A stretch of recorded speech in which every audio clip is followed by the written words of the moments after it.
Merci pour l'introduction. Euh, je, je connais Ginette depuis très longtemps, puis elle sait pas, peut-être, elle sait pas, mais j'ai été très, très petit quand elle m'a rencontré pour la première fois parce que j'ai grandi dans la même église que sa sœur Céline. Donc, j'ai même habité chez les Jeunettes pendant une année. Donc, ça fait très longtemps qu'on se connaît. Euh, a introduit beaucoup sur l'association, sur ce que je fais avec l'association, mais je vous amène aussi des salutations de l'Église Westside Gathering, parce que je viens de cette église-là. J'ai été membre du conseil d'administration là-bas pendant longtemps. Mais on est maintenant dans une Je nouvelle vois étape pas l'écran, là. où Je je vois fais, pas. comme on dit, un rôle de présidente d'association.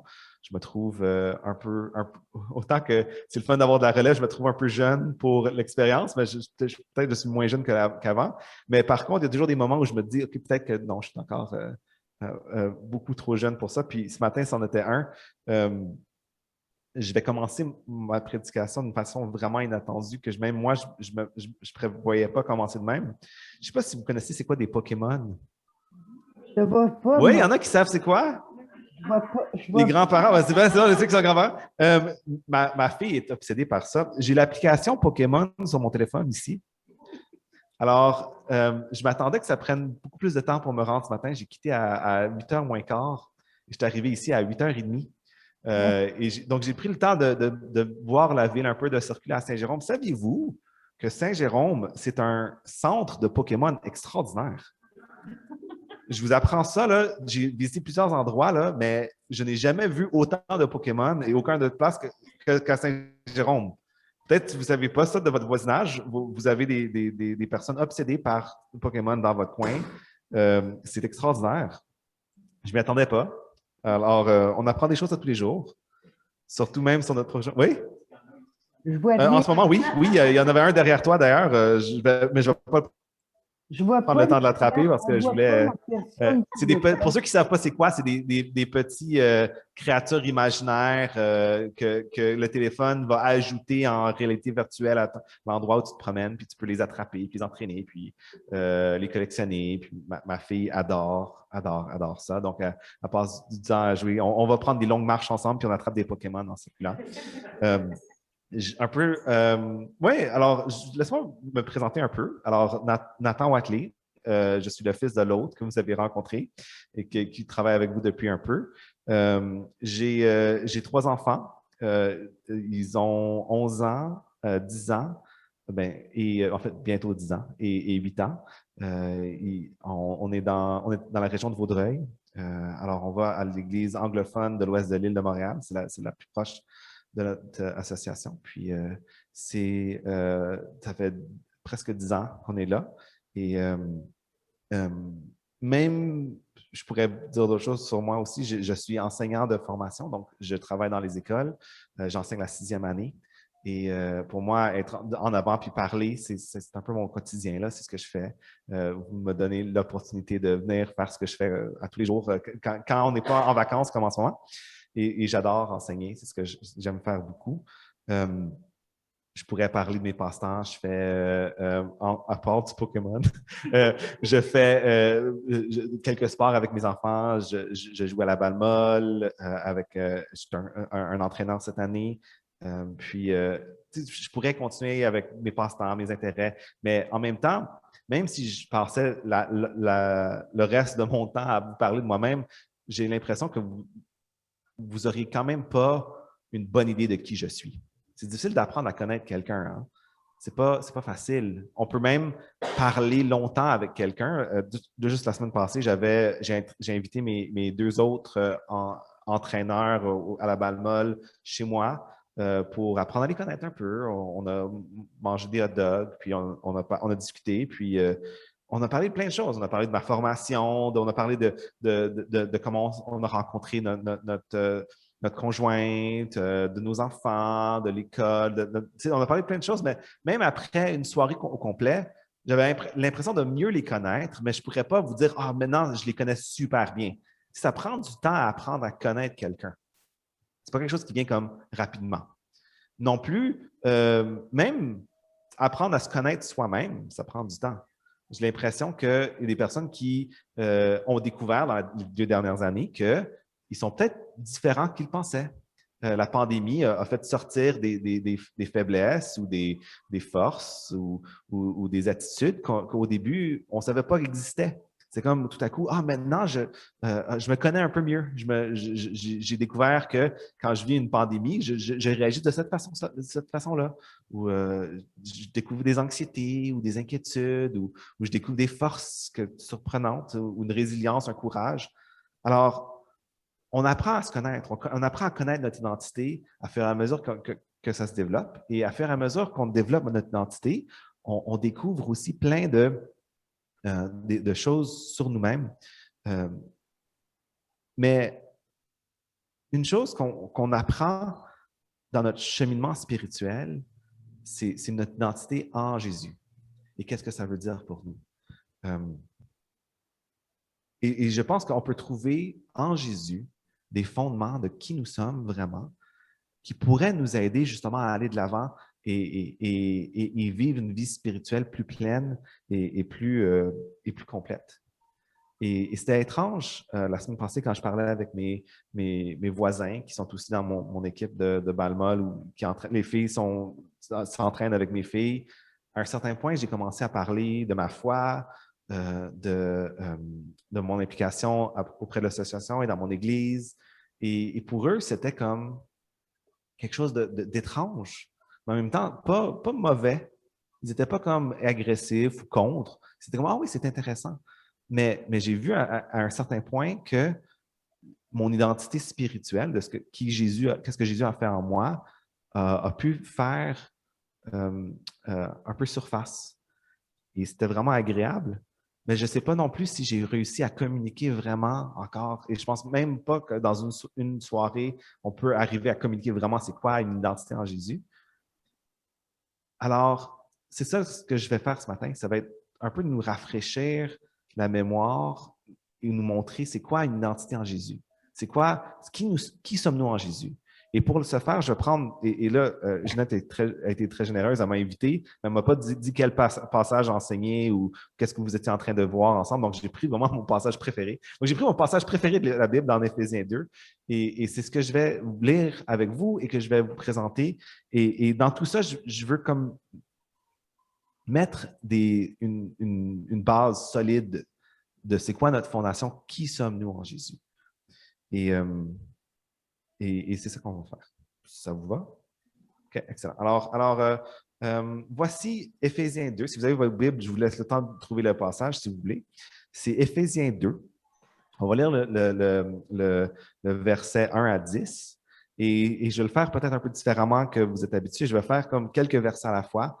Je vais arrêter. Je vais parler de ce qu'on peut ressortir de ces versets-là. Puis ensuite, on va continuer. Plutôt que de lire tout le passage d'un seul coup, là, on va le découper en morceaux. Là. Ça montre un peu que je suis prof. Là. On découpe en petits morceaux. Je suis désolé. Déformation professionnelle. Mais on voit avec... donc, Éphésiens 2, verset 1, et on va recommencer avec le verset 1 à 3.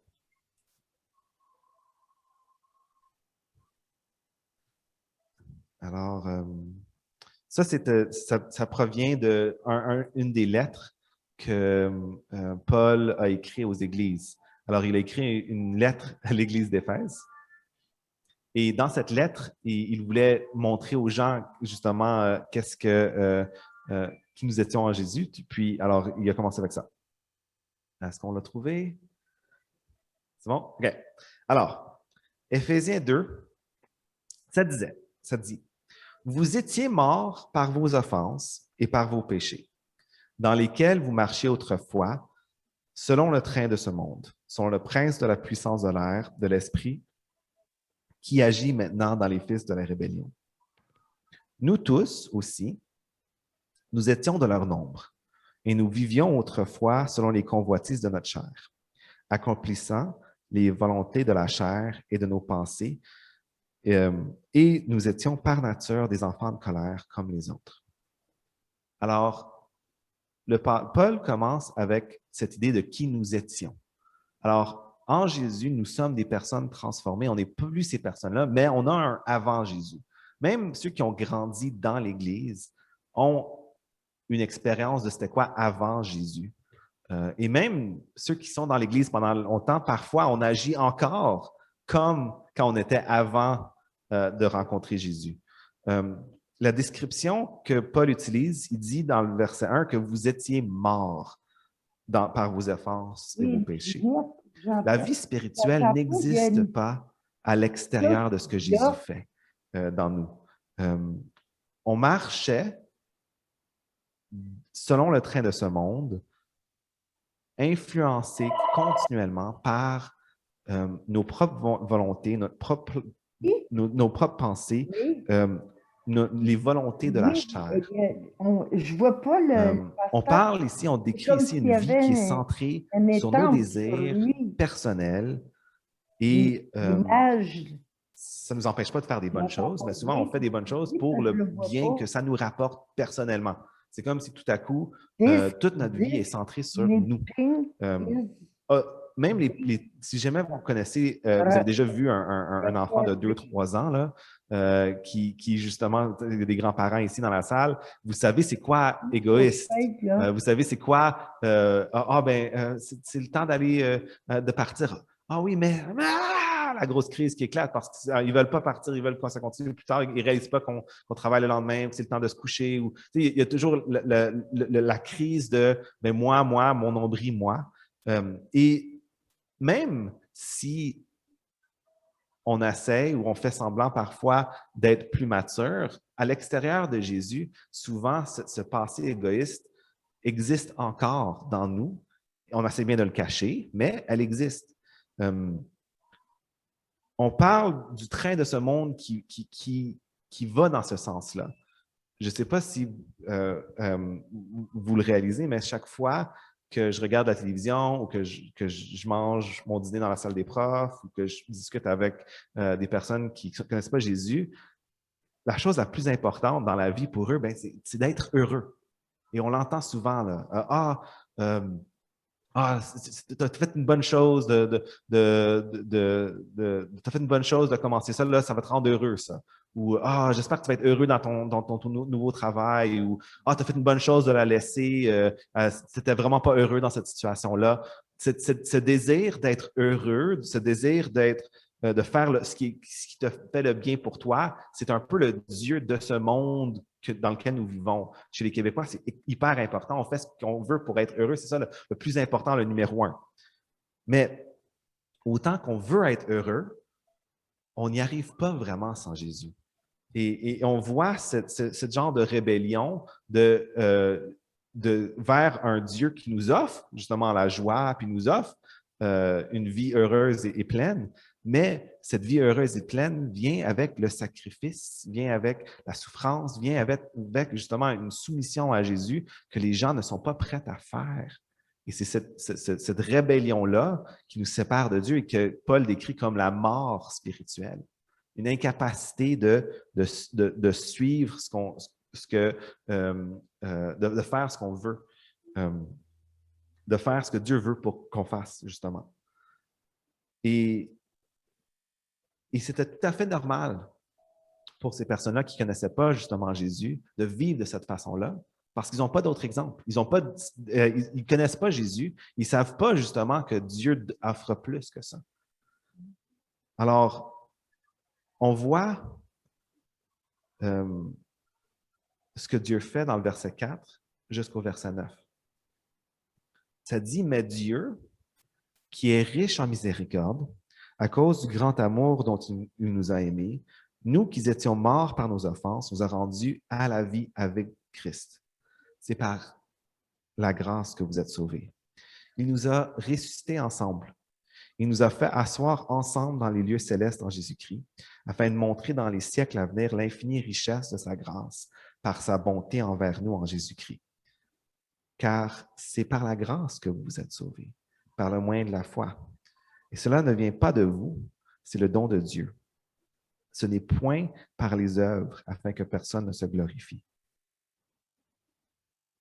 À un certain point dans ton cheminement spirituel, tu arrives à réaliser la bonté de Dieu envers toi.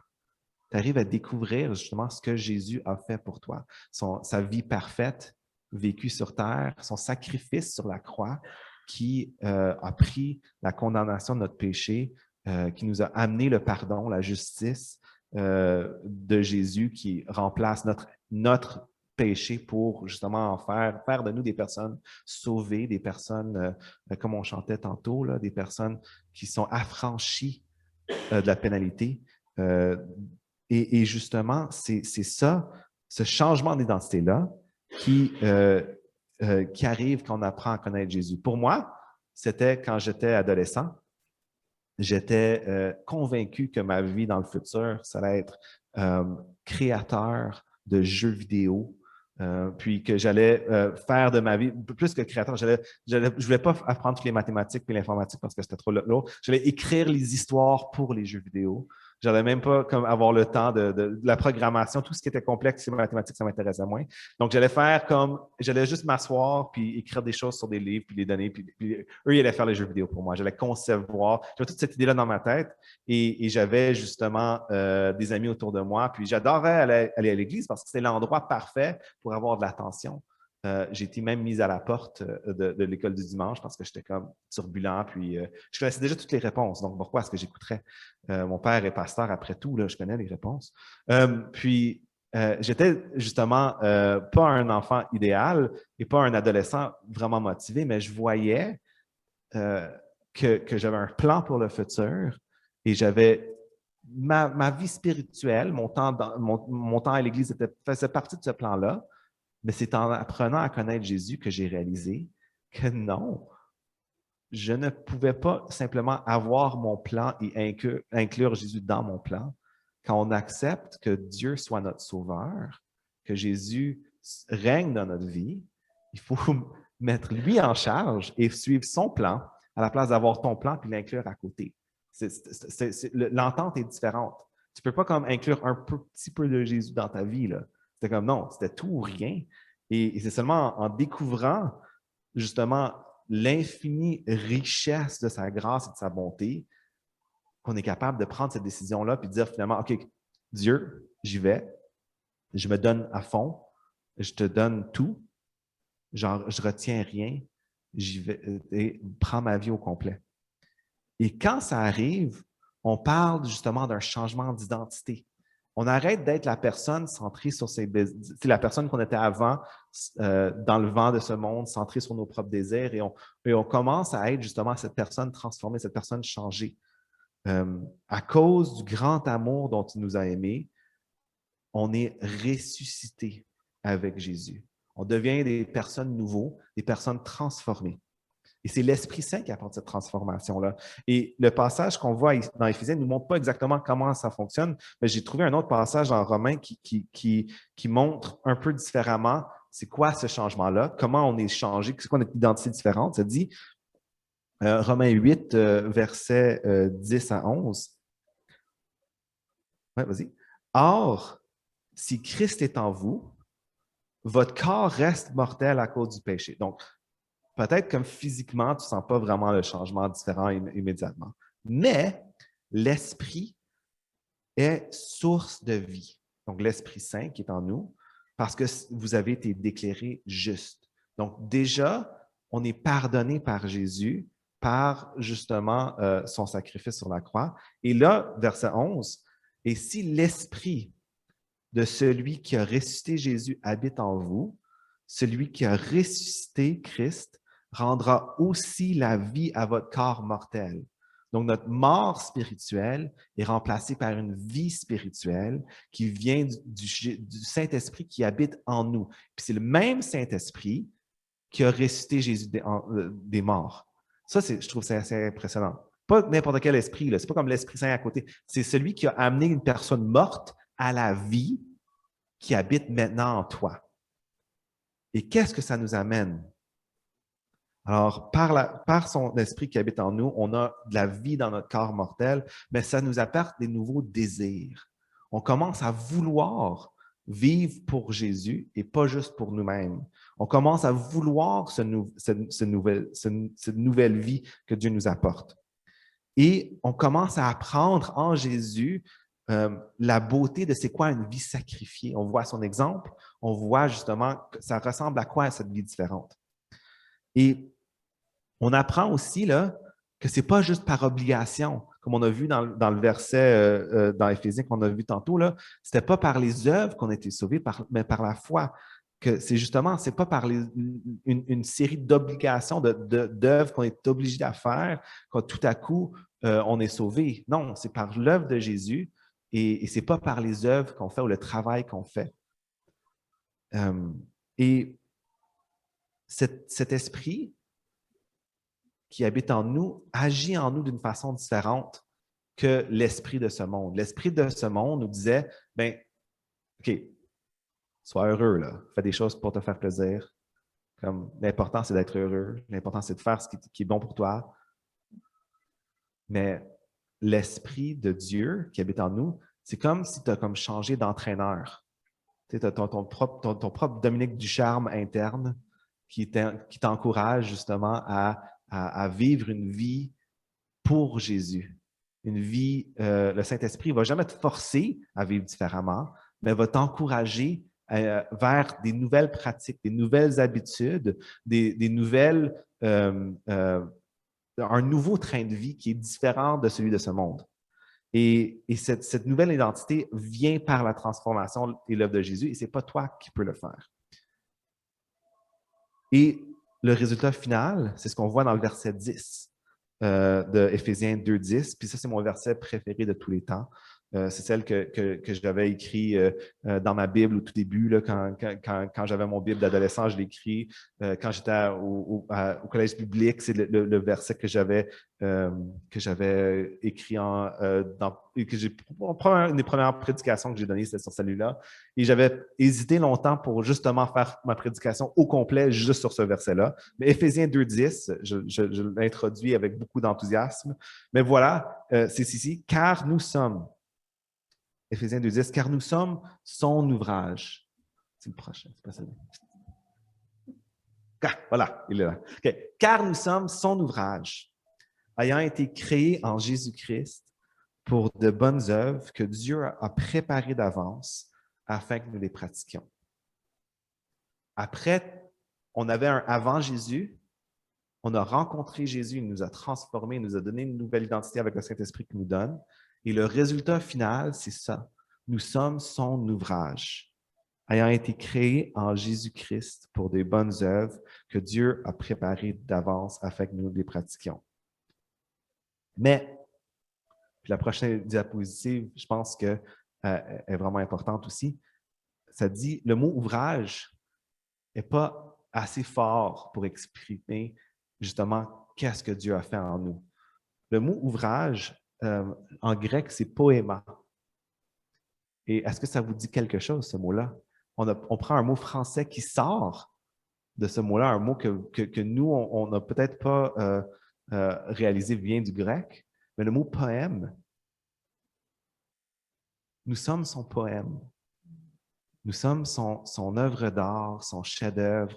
Nous sommes justement l'ouvrage de Jésus, mais l'ouvrage, c'est pas juste un ouvrage comme il a fait une tâche, il a fait un travail, voici. C'est pas un travail bâclé, un devoir que tu remets en retard, là, tout chiffonné. Non, vous êtes son chef-d'œuvre, son poème créé en Jésus-Christ. Un autre verset, Hébreux 12:2. Gardons les yeux fixés sur Jésus qui nous a ouvert le chemin de la foi et qui la porte à la perfection. Le verset, en français, ça traduit « a ouvert le chemin de la foi », mais « a ouvert le chemin de la foi » peut aussi être traduit « il est l'auteur de notre foi ». Jésus est l'auteur du poème qui devient justement, qui est l'œuvre que Dieu fait en nous, là. Et c'est lui qui va l'amener à la perfection aussi. J'ai passé beaucoup de mon enfance et de mon adolescence, surtout mon adolescence et ma vie de jeune adulte, à prier, puis à prier, Seigneur, amène un réveil chez mes amis, Seigneur, fais un ouvrage à travers l'Église, donne-nous un programme jeunesse super imposant, extraordinaire. Seigneur, fais une œuvre avec mes amis au cégep, dans le groupe biblique où j'étais. Tu sais, j'avais beaucoup de prières comme ça et, et je me rappelle que souvent, ces prières-là finissaient en frustration. J'étais comme, ah, pourquoi Dieu, tu ne fais pas? Et Dieu a fait quand même des choses assez extraordinaires. Mais c'était jamais assez. Puis même si je priais, Seigneur, amène un réveil à DDO où j'habitais, ce réveil n'arrivait pas. Puis je me disais, bon, Dieu, pourquoi tu n'es pas à l'ouvrage? Pourquoi tu n'es pas à l'œuvre? Pourquoi tu ne fais rien? Bien, Dieu faisait de quoi? J'étais son ouvrage.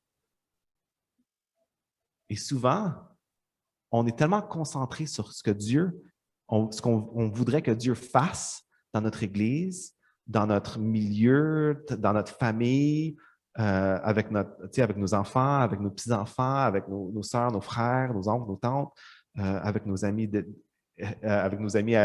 au travail, qu'on oublie que son œuvre première, ce n'est pas notre voisinage, son œuvre première, son ouvrage, c'est nous. Il travaille en nous, puis c'est nous, en lui donnant la permission, en acceptant justement l'œuvre du Saint-Esprit dans notre vie, qui grandissons par l'ouvrage qu'il fait en nous. Et c'est nous son ouvrage. Et je pense que ça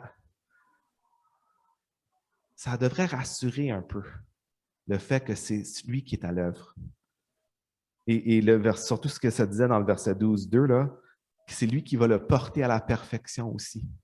Et parfois, on ne se sent pas du tout parfait et Dieu n'a pas fini son œuvre et peut-être de notre vécu, il ne va pas l'avoir complétée, mais c'est sa responsabilité et c'est lui, par son esprit, qui travaille en nous.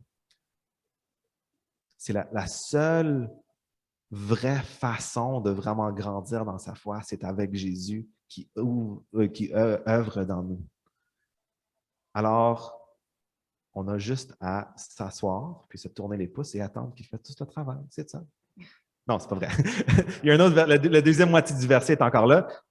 Pourquoi? Nous sommes son ouvrage, ayant été créé en Jésus-Christ pour des bonnes œuvres, que Dieu a préparées d'avance afin que nous les pratiquions.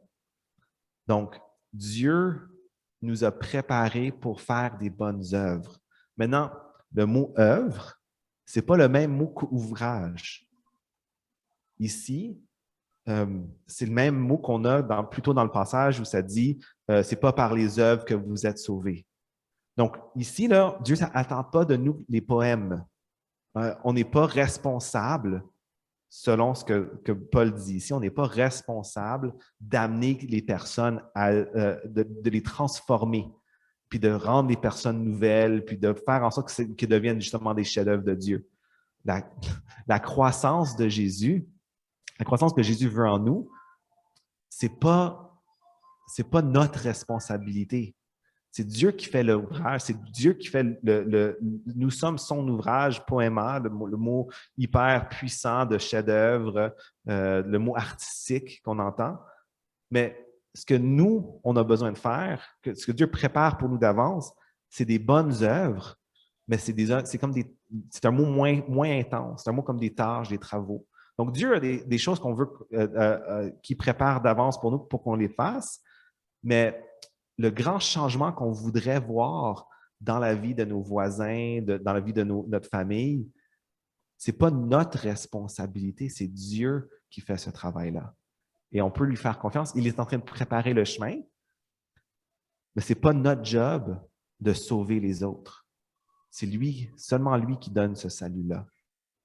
Nous, il nous prépare des bonnes œuvres, des choses qu'il veut qu'on fasse, peut-être des bonnes œuvres envers nos voisins, envers notre famille, envers même nous-mêmes. Parfois, on a peut-être des besoins de peut-être nous faire des meilleures habitudes, ou nous bâtir des meilleures habitudes, mais c'est Dieu qui prépare ça d'avance pour nous.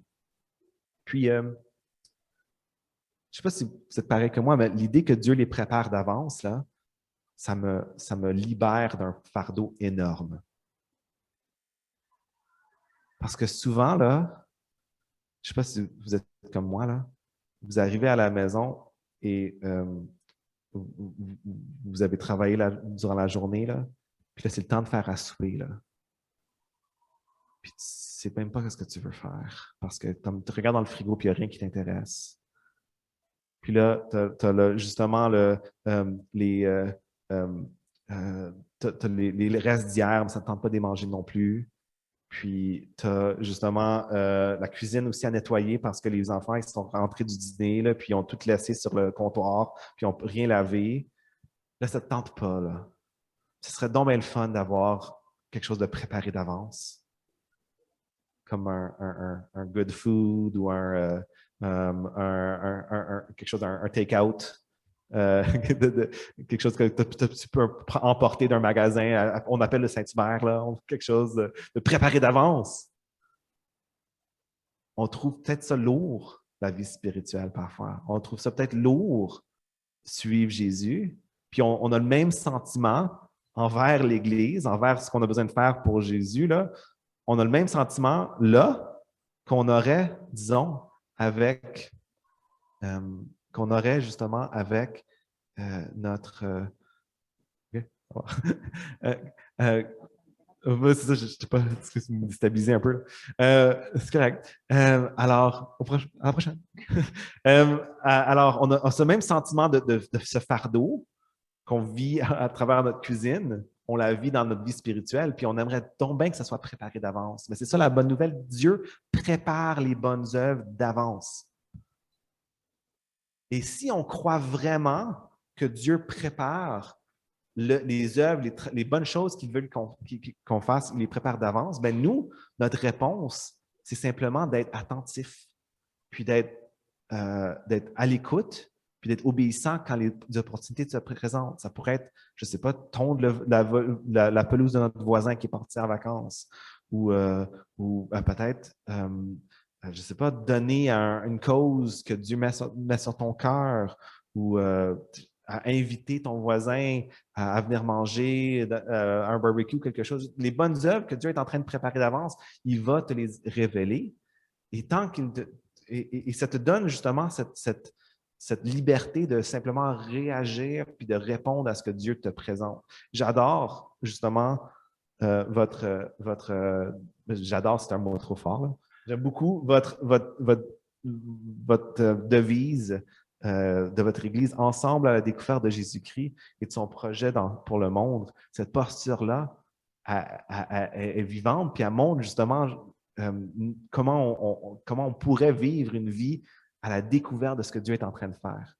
Parce que Dieu est déjà en train de préparer d'avance l'œuvre qu'il veut faire dans votre vie, dans votre quartier, dans votre milieu, ici à Saint-Jérôme.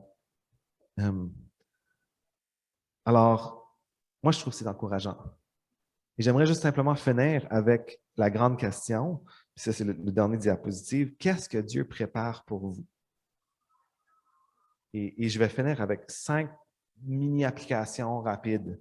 1, je pense que Dieu vous prépare à mettre fin à la culpabilité que vous ressentez dans le passé.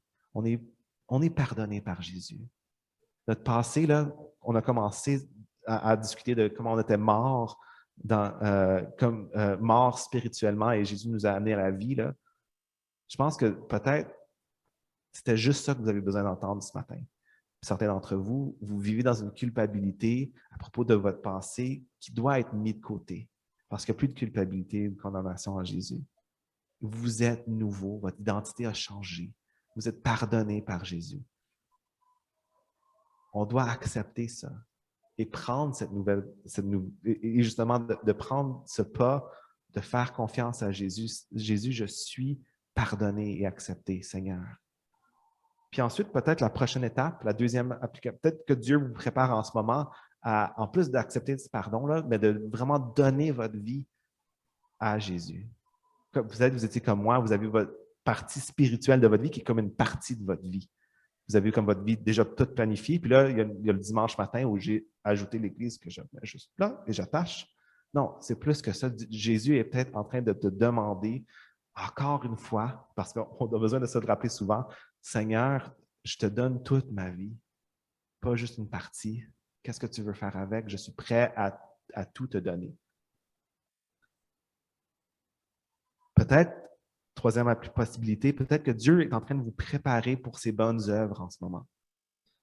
Peut-être une prière, peut-être ce que Dieu veut pour vous cette semaine, c'est une posture différente, une posture de prière où tu demandes, Seigneur, c'est quoi les bonnes œuvres que tu veux que je fasse cette semaine? Pas parce que je suis obligé, mais parce que je suis reconnaissant du travail que tu as fait en moi. C'est pas pour que je sois sauvé, c'est pas pour que je coche des cases. Et qu'est-ce que Dieu a préparé pour moi? Pas pour mon voisin. Souvent, on voit les bonnes œuvres que les autres font, là, puis le niveau de stress augmente. Parce qu'on a vu regarde ce que l'autre église est en train de faire, là. Non, ou regarde qu'est-ce qu'on. Lui, il est en train de parler à ses amis de Jésus, puis je suis pas encore prêt. Là, tu hyperventiles parce que tu es tellement habitué là où la personne qui dit regarde, je suis rendu au 12e chapitre de Isaïe, puis là, dans mon plan pour l'année, puis je vais avoir fini l'année de lecture de la Bible pour cette date. Là, tu entends tout ça, puis tu es comme ah ben j'ai même pas lu ma Bible une fois cette semaine. Et ton niveau de stress augmente parce que tu te compares. Mais Dieu veut pas. Dieu est en train de préparer des bonnes œuvres que toi, tu pratiques cette semaine. Et c'est quoi? Ce n'est pas nécessairement les mêmes que les autres, mais Dieu est en train de préparer quelque chose. Alors, changeons de posture. Rentrons en prière. Commençons à penser à Seigneur, qu'est-ce que tu veux que je fasse cette semaine, ce mois-ci? Et peut-être s'il n'y a rien qui te vient immédiatement en tête, peut-être par la foi, prépare-toi pour faire des bonnes œuvres. La préparation, c'est un acte de foi. Peut-être que Dieu va m'apporter ou va me demander de parler à mon voisin de Jésus. Mais je ne connais pas vraiment ma Bible. Mais peut-être que je vais lire ma Bible pour me préparer. Ça va être mon œuvre, c'est un acte de préparation, un acte de foi que Dieu est en train de préparer des choses. Donc, je vais me préparer parce que je sais que Dieu est en train de préparer, donc je vais me préparer moi aussi pour être prêt à dire oui. Parce que justement, la quatrième chose, c'est de réagir par obéissance. Peut-être que Dieu te prépare à obéir. Son plan est peut-être clair dans ta tête. Les bonnes choses qu'il veut que tu fasses, là, c'est peut-être quelque chose qui est dans ta tête en ce moment. Tu es comme, ah, je sais qu'il veut que je fasse ça, mais il veut que tu agisses par obéissance, que tu te dises oui, que je vais essayer. Moi, la raison que je suis ici avec vous, c'est parce que Ginette m'a appelé, puis vous m'a écrit, puis j'ai vous dit oui. Mais avant ça, il y avait une autre série de oui. Peut-être vous dites, je ne vais jamais pouvoir être en avant d'une église en train de partager, comme Ginette a fait la semaine passée, ou comme Nathan est en train de faire. Mais ça ne commence pas comme du jour au lendemain. C'est une série d'actes d'obéissance, de foi où Jésus a dit, peux-tu? Et puis en réponse au Saint-Esprit dans le cœur, on dit oui, OK, oui, j'y vais, oui, je vais essayer. Je ne me sens pas prêt, je ne me sens pas équipé. Si je suis président de l'association en ce moment, ce n'est pas parce que je me sentais comme prêt et équipé tout de suite. Là. Non, c'est par foi, par obéissance. Non, je suis prof francophone. J'enseigne le français à une école à Beaconsfield. Oui, c'est ça. Non, mais j'avais le choix de devenir prof d'anglais ou prof en français. Et malgré le fait que j'étais vraiment poche en français au secondaire, j'ai choisi, comme Dieu m'a un peu inspiré de dire, OK, relance-toi dans tes études, étudie ton français, puis essaie de ton mieux. Et je suis allé à l'Université de Montréal, puis j'ai un bac en enseignement primaire et préscolaire en français, malgré le fait que je suis très anglophone. Oui, non, c'est une bonne question. Puis d'ailleurs, j'ai presque fini, mais s'il y a d'autres questions, posez-les après. Là. Mais c'est ça, finalement, après tout, après que tu vas de l'avant et que tu fais les bonnes œuvres, que Dieu est en train de préparer d'avance, mais ressens pas ce genre de pression que zut, ça n'a pas fonctionné comme je le voulais. C'est pas toi, c'est pas ton œuvre que tu fais, c'est l'œuvre que Dieu te donne. C'est sa responsabilité, le résultat. Même si l'Église ne grandit pas comme grandiosement comme tu l'imaginais ou que la conversation tourne au vinaigre, puis tu ne t'attendais pas vraiment que ça se fasse comme ça, ou bien que ton voisin n'apprécie pas que tu tournes sa pelouse. Lui, il aime les rangées super droites, puis il te chicane après. Là. Mais réjouis-toi que tu as accepté d'écouter ce que Dieu te dit, puis fais-lui confiance. Va par reconnaissance, puis par joie vers l'avant. Dans le chemin que Dieu prépare pour toi vers son projet dans ce monde. Donc, c'est l'invitation que j'ai pour vous. Puis je vais juste finir rapidement avec une courte prière pour vous, une prière de bénédiction. Puis après ça, je pense qu'il y a quelques chants aussi. Puis je vais rester encore pour un peu aussi à la fin. Si jamais vous avez des questions pour moi, je suis disponible pour ça aussi. Donc, laisse-moi juste prier. Seigneur, je te remercie pour ce groupe de croyants que tu as soudés ensemble, cette famille ici à Saint-Jérôme qui souhaite voir ton royaume grandir ici, dans leur vie personnelle, qui veulent euh, voir un changement ici, mais aussi qui veulent grandir en toi, puis être plus fidèles à toi et amener leur louange à toi. Ça me réjouit de les voir ici, Seigneur. Je te remercie pour ce poème que tu es en train d'écrire ici à Saint-Jérôme. Cette glorieuse Église que tu amènes ici. Gloire à toi. Gloire à toi, Seigneur. Je te prie cette semaine de nous garder attentifs à ton Saint-Esprit qui œuvre en nous. Je te remercie, Seigneur, pour les dirigeants de cette Église qui donnent de leur temps et qui mettent beaucoup de oui dans leur vocabulaire, qui disent régulièrement oui, Seigneur, je vais le faire. Bénis-les, Seigneur, puis retiens-les près de toi, dans ta présence, Seigneur. Et finalement, s'il y en a ici qui ont encore de la misère à comprendre comment ils ont été pardonnés en toi, et qui ont de la misère à voir leur identité en toi, Seigneur, éclaire-le par ton Saint-Esprit, Seigneur. Au nom de ton Fils Jésus. Amen.